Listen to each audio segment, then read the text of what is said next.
This is going to be a review of WWE Battleground 2017 SmackDown pay-per-view. So we start off tonight with the New Day taking on the Usos, rematch from Money in the Bank. If you guys remember, the Usos actually got DQ'd at Money in the Bank, and sets up this match where you had lots of tension, some really unique battle raps on SmackDown if you were able to sit with it. And yeah, man, this was surprisingly the match of the night. I would say one of the best WWE pay-per-view matches of the year so far. You know, possibly the second best pay-per-view opener of the year after AJ and Shane. So that gives you an idea of how great it was. I mean, the fans were awesome here. This is like the only match of the night I would say the fans were heavily invested in. Just some wicked spots. They actually played off a lot of the high spots from the Money in the Bank match. You know, the Kofi, off the top rope spot where he goes back first into the Usos. They counter that. That was a beautiful counter. The spots of the match were, Xavier Woods looked great here, man. He got some nice height on the elbow drop. One of the elbow drops he did, the Usos actually countered it into a super kick while he was like going face first into the mat. It wasn't a super kick in midair, but yeah, that was a brutal spot. A lot of great kickouts from Kofi Kingston with some of the splashes from the Usos. So bottom line is this match actually rocked the house. It's one of those matches that was allowed to deliver. And, I didn't think these guys were going to get that much time. I didn't expect anything from this match, to be honest with you. But, they got about 14, 15 minutes and made the most of it. And I would say this is the only match worth checking out from the pay-per-view, to be completely honest with you. Actually, I shouldn't say that. I think Cena and Rusev was actually pretty good as well, but this is by far the best match of the night. So next up you have Shinsuke Nakamura taking on Baron Corbin. And this ended in a DQ. Situation here was, this had been building up since Money in the Bank. Baron Corbin actually wins the Money in the Bank, got a ton of heat on that show. So the thing about Corbin right now is he's one of the few guys in the business that could get the fans to hate him. There's like nobody behind him right now, which is unique. It's unique to get a heel with that much amount of heat nowadays. So he actually has that going for him. But yeah, Nakamura comes out and rocks the house with his entrance. But by the time the match starts, Corbin really took the fans out of the show. And I think, that's how they kind of booked this by design. This is all about Corbin just dominating, getting heat. Ended in a DQ. This has SummerSlam written all over it once again. And, it kind of sucks. It's just a lot of these pay-per-view matches at Great Balls of Fire and on Battleground as well. It just feels like a lot of matches just aren't being allowed to deliver because, they're waiting until SummerSlam for you to get that feel, that blow-off type of feel where they're allowed to actually take the handcuffs off and go all out. So that's what it was right there. But yeah, just a lot of people, going back to Money in the Bank too, a lot of people that were expected to see Nakamura deliver, they're just not getting to see it in the WWE right now. So it's a little bit frustrating right there. So next up, you had a fatal five-way women's match. Natalya, Becky Lynch, Charlotte Flair, Lana, and Tamina. This is actually a good match. We had Naomi actually on commentary. So the winner actually gets to face Naomi at SummerSlam. And Natalya actually surprisingly goes over. Becky Lynch actually looked dominating here. She actually, she put Lana and Tamina in consecutive arm bars, a lot of exploders from Becky. So it really made Becky look convincingly strong here. And it came down to actually Natalya and Charlotte Flair. Natalya actually did a dirty move and got the surprise upset on Charlotte. Nothing spectacular, but it sets up Natalya and Naomi for SummerSlam. Did a nice job of doing that. And we move on to Kevin Owens and AJ Styles for the United States Championship right here. So AJ actually won the belt back at the MSG house show, and it made sense. I think for Owens to have two pay-per-view victories over AJ, I think that would have been a bit much. You gotta keep AJ looking sharp. So for him to win the MSG house show, it created a lot of buzz. It kind of made you believe that it's good for the house shows because it kind of convinces fans that anything can happen at a house show. So you want to kind of do that from time to time. They don't do it very often. I mean, the last time I remember them doing it for a mid-card title was Booker T beating Christian. You have to go back to July 2003. for, you know, that title change for the Intercontinental Championship that was actually on Raw back at that time. But, yeah, Kevin Owens and AJ Styles, you know, the match didn't deliver. You know, very slow paced. You know, Owens had AJ in a headlock for a lot of the match. Fans really weren't that into it, to be honest with you. You know, the spot of the match was AJ was going for the phenomenal forearm, and Owens did a really smart counter to that. There was a ref bump and some counters to the crippler crossface, and you know, I don't understand why they got so many guys. They've been doing this since Benoit died over the last 10 years.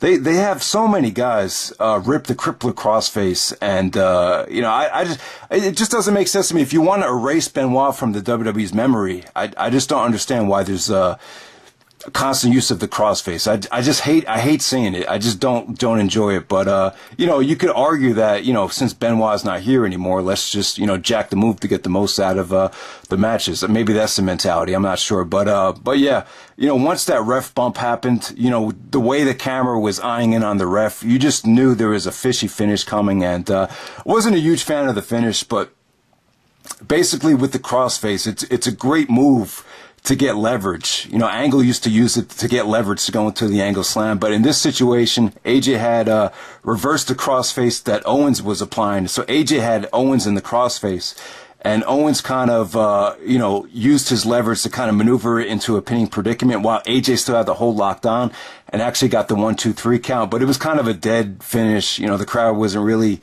you know, the crowd really didn't see it coming, and, you know, it was better than doing a DQ. It looked like they were setting this up to be another DQ, but they didn't do that, and they booked it at Owens winning the title back in kind of an unspectacular fashion. Once again, this sets up a rematch at SummerSlam. Hopefully Owens and AJ will, you know, go out there and be allowed to deliver this time. This wasn't even as good as their Backlash match. The match at Backlash was a lot better than this. So next up, you had John Cena and Rusev in a flag match. I would say this. I think the match was good, but I can't see anyone going back to this match after seeing it. It doesn't have a lot of replay value. It was dramatic, but slow, very drawn out, a little bit predictable. Once you saw the tables lined up, you kind of knew, you know, Cena was going to deliver the attitude adjustment at some point during the match. But I will say this. It gave the pay-per-view its own identity. It fit the pay-per-view theme of having, you know, a battleground, you know, having a flag match really, you know, gave the pay-per-view its own identity. So I like that. I thought Rusev looked great here. I thought Cena made him look like a strong heel. It was a good comeback match for both guys. I thought both guys put on a good match. The match had a lot of drama to it. I just can't see anyone going back to this and, you know, enjoying it. It's just not one of those matches that has a lot of replay value because it is slow and a little bit sluggish at some point, but it does have great drama. And, I thought the concept with both guys, you know, having to take the flag down from the turnbuckle and, or the ring post and having to bring it back, you know, to the, you know, across the ramp back to the main entranceway. I thought the concept was pretty innovative. It was something different. You know, you haven't seen a flag match, you know, play out like this, in this sort of fashion. So, you know, Cena goes over and, it's kind of a momentum building win heading into SummerSlam for Cena. So I could definitely see Cena, getting a title shot at SummerSlam. Next up, you have Sami Zayn taking on Mike Kanellis with, Maria Kanellis. So they're actually giving Mike Bennett the Kanellis last name, which I think works. I think calling Mike and Maria the Bennetts, I don't see that really going over that well. And Maria's kind of being like the bitchy boss of the stable, and Mike is kind of doing the dirty work. You know, it is what it is. The couple is supposed to make you sick, and I think they're doing a pretty good job of that. So, you know, it's pretty interesting. You know, Mike Bennett's in the WWE. If it wasn't for, you know, hooking up with Maria, probably would have never happened. So yeah, and, but I'm glad that Sami Zayn got the victory here. I thought they had a good match considering where this was on the card. This is pretty much the death spot, but, yeah, Sami Zayn deserves a lot better than this, and, he definitely deserves to be in the title picture. Who knows if we'll ever get back to that point, but, yeah, he's one of the best wrestlers on the roster. I thought he looked great here. Like I said, they had a good match considering where it was on the card. Next up you had Jinder Mahal and Randy Orton in the Punjabi prison match, the modern day Mahara, Randy Orton. I'll tell you this, Jinder Mahal's character is growing on me, but the the match quality is just not there. The reaction just wasn't there. I thought this match sucked for the most part in the beginning of it. It really didn't get interesting until, you know, the Singh brothers came out and helped Jinder escape the first part of the Punjabi prison when the door opened up. But, you know, Orton had to climb over the first part of it. And once they got back onto the, you know, the outer layer of it and were trying to, you know, climb over the prison, it got pretty dramatic. The Singh brothers took a brutal bump. That was pretty much the only, you know, that table spot was pretty much the only time the crowd reacted here. The crowd was really not into this. There was CM Punk chants. There wasn't boring chants, but it was just, I don't know. This is not the type of crowd to do this type of match. And, you know, Philadelphia is they're probably the toughest crowd in sports and in wrestling. They just kind of weight the crap on things. It's very tough to impress them. They're the kind of, I think Stephen A. Smith said this, if they will boo Santa Claus if they had a chance to. You know, bottom line is they boo anything. They're very difficult to please. If you play like shit in Philadelphia, they're going to let you know it. But if you play great, though, like Allen Iverson in the past, they'll treat you like a god. So they're tough to please, but, you know, it is what it is here. This, you know, I actually said I was looking forward to this match. So I was like, finally, a great Khali-free Punjabi prison.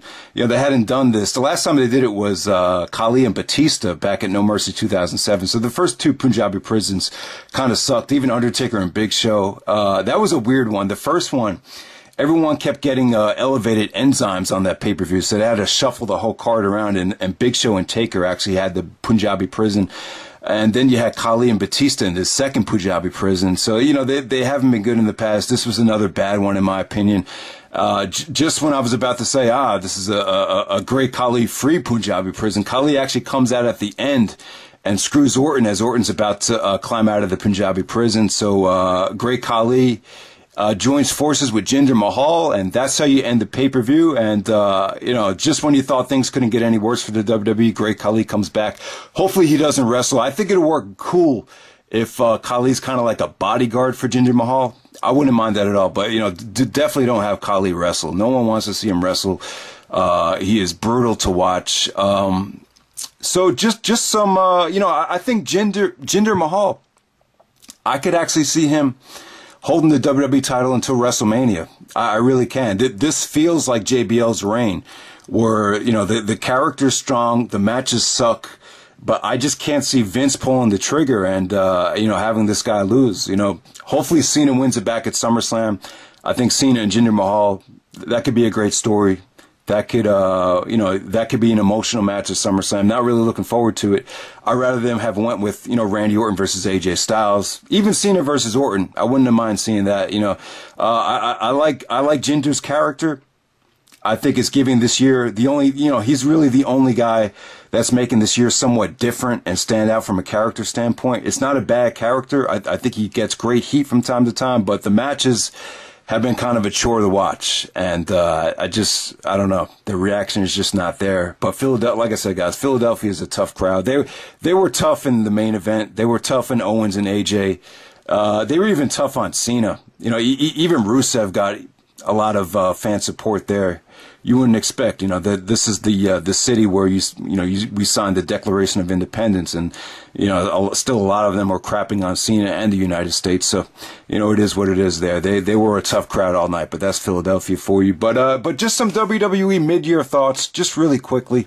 The year has not delivered for the most part. You know, some people would say that New Japan is having the best wrestling matches of all time in 2017. You know, as you saw with Kenny Omega and Okada from Wrestle Kingdom, and I think they even had a rematch, and some people were even clamoring that the G1 Climax is even surpassing some of the best years that the tournament's had so far. So yeah, I mean, but when you look at the WWE standpoint, I just don't think it's been a spectacular year. I can't even tell you who the MVP is this year. I don't know. You guys let me know. Who do you think has been the MVP? The pay-per-view of the year so far has probably been WrestleMania by default. You know, none of these pay-per-views have really over-delivered. If I were to pick a pay-per-view match of the year, you know, there's been a lot of like multi-man matches that were good. I thought Money in the Bank was good. The Fatal 5-Way from Extreme Rules was pretty awesome. The Elimination Chamber when Bray Wyatt won, that was a pretty great match. But other than that, man, I just can't, I can't say that this has been a great year, wrestling wise.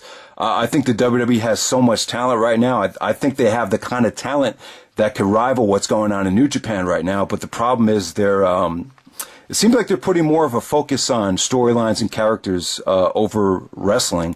And, them firing Austin Aries is not a good sign. Maybe it's a sign that they're going to start phasing out a lot of the indie guys and start putting more emphasis on, guys like Jinder Mahal. It's a tough year, too, because you got an experiment champion on SmackDown in Jinder. And then on Raw, you have a part-timer in Brock. So it's really tough to pick an MVP candidate. Maybe AJ Styles would be kind of a boring pick. Kevin Owens would be kind of a boring pick, but I don't know. I don't know who your MVP will be within the WWE parameters. I would say that the WWE match of the year by far is John Cena, AJ Styles from the Royal Rumble. I don't think anything really comes close. But, that's kind of a boring pick, too, because you saw Cena and AJ. A lot of people thought that was the match of the year at SummerSlam last year. So, it is what it is. But that's just some WWE mid-year thoughts. Hopefully they put on a good show at SummerSlam. So with SummerSlam right now, it looks like it might be Jinder Mahal and John Cena for the WWE title. Owens and AJ in a rematch at Backlash. I don't know what you do with Orton at SummerSlam. I really don't think Orton gets another title shot after this. So it should be interesting to see how they book Orton. Obviously, you get probably Nakamura and Baron Corbin in a blow-off match there. And it looks like you're going to get a fatal four-way with Brock, Strowman, Samoa Joe, and who's the other guy? Roman Reigns. Yeah, that's not what I necessarily want to see. I'd rather see a rematch with Brock and Joe, but it looks like that fatal four-way is inevitable. But they should answer that question by tonight. Also, looks like you get the Shield kind of reuniting with Rollins and Ambrose taking on the Miz's entourage. So yes, SummerSlam. I was hoping, this would be, finally a great pay-per-view, but so far it just doesn't look that great to me if that's what we're going to get. But that's pretty much it, guys. I thought this was going to be a much better pay-per-view. It got off to a great start in the New Day and the Usos, but not a good crowd tonight. Definitely a lot of negative energy in the air, and Great Khali coming back. It makes things feel a little bit worse. But let me know what you guys think. All right.